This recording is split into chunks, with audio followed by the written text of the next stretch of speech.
I'd love to hear from both Kevin and Greg on this to see each take. On the new Sea-Doos that have IDF, where do you believe the limits are in performance mods before destroying, damaging the IDF? Well, okay. That's a good question. It's not a question that anyone has a solid answer for yet. Yeah. So they've got some people claiming like a Riva Stage 2 with intake, tune, and impeller that they start breaking at that point. They've had a few break at that point, and they have some that claim you can go to a little bit higher than that, and you'll still be fine. So there's just not enough of them out on the water that I think that have been modified to really say for sure. But I don't think I'd buy one with IDF with the intent to modify it for that reason. It's just too unknown. Yeah, there isn't a big pool of information.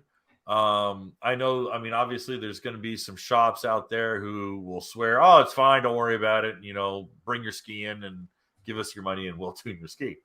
But then there's other guys like, you know, Riva or Dean's team who have a lot to lose. And, you know, they're going to be real cautious of, you know, you bringing your GTX 300 in with IDF and wanting to go full tilt on it. Thankfully, the changes and updates that they've made to IDF in the last couple of years have proven to be pretty successful.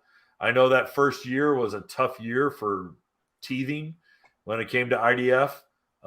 They were, you know, the dog gear was breaking. They weren't getting oiled. There was a few assembly problems they were having with it. They've redesigned, I think, five of the 11 parts in it, something to that effect. I have the blueprint somewhere. I'd have to dig it up on the computer. But yeah, I think Greg's right on this one, is that it's really hard to say definitively, and probably for another 2 to 3 years of people really pushing it. It's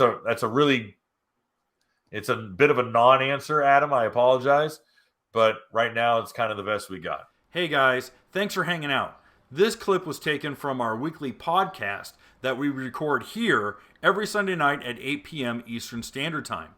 If you want to watch the whole video, you can go to the Watercraft Journal's YouTube channel, go to playlists, and then click on live sessions. You're going to see it there. Otherwise, go ahead and leave a like, a comment, and definitely subscribe to the channel. It helps us grow. And again, thanks again for watching our videos, and we hope to see you soon.